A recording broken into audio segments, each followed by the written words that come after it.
सकाळीच एका मित्राचा फोन आला आणि म्हणाला की मला 50 लाख रुपयाची गुंतवणूक करायची. मी म्हटलं, अरे एवढे पैसे? तो बोलला, मिसेसच्या नावाने आहेत, माझ्या नावाने आहे, आईवडिलांच्या नावाने आहे, पण गुंतवणूक करताना मला सगळी माझ्याच नावाने करायची. मी त्याला हेच समजून सांगितलं जे आता तुम्हाला सांगतोय.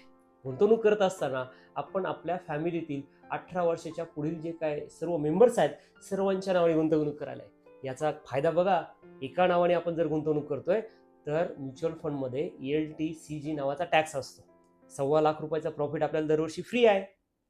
जर एकाच नावाने गुंतवणूक केली आणि तिचे रिटर्न्स 5व्या वर्षी जर आपण घ्यायला गेलो तर 1.25 लाख रुपयाचा जो बेनिफिट आहे तो एकाच नावासाठी मिळेल. म्हणजे प्रॅक्टिकली 15,625 रुपये एका व्यक्तीचे वाचतील. पण त्याच्याच कुटुंबामध्ये माझा जो मित्र आहे, आई आहे, वडील आहे, मिसेस आहे, असे अजून 3 मेंबर आहेत.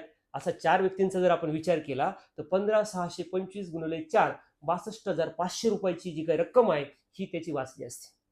प्रॅक्टिकली 5व्या वर्षी पैसे काढत असताना त्याला जो 15,625 चा डिफरन्स बेनिफिट झाला असता त्याऐवजी तो कितीवर गेला असता?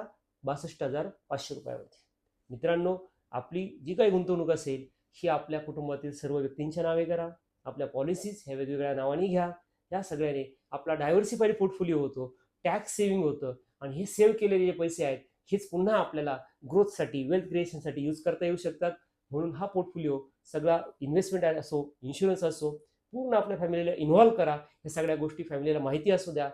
जो ट्रॅडिशनल थॉट प्रोसेस आहे ती सगळं माझ्याच नावाने असायला पाहिजे, मीच इन्कम करतोय, काय गरज आहे फॅमिलीचे पॅन कार्ड्स काढण्याची, बँक अकाउंट्स करण्याची. पण ह्या ओल्ड थॉट प्रोसेसला बाजूला करा, new advance modified thought process inbuilt करा आणि आपले स्मार्टली पैसे वाढवा. Thank you so much.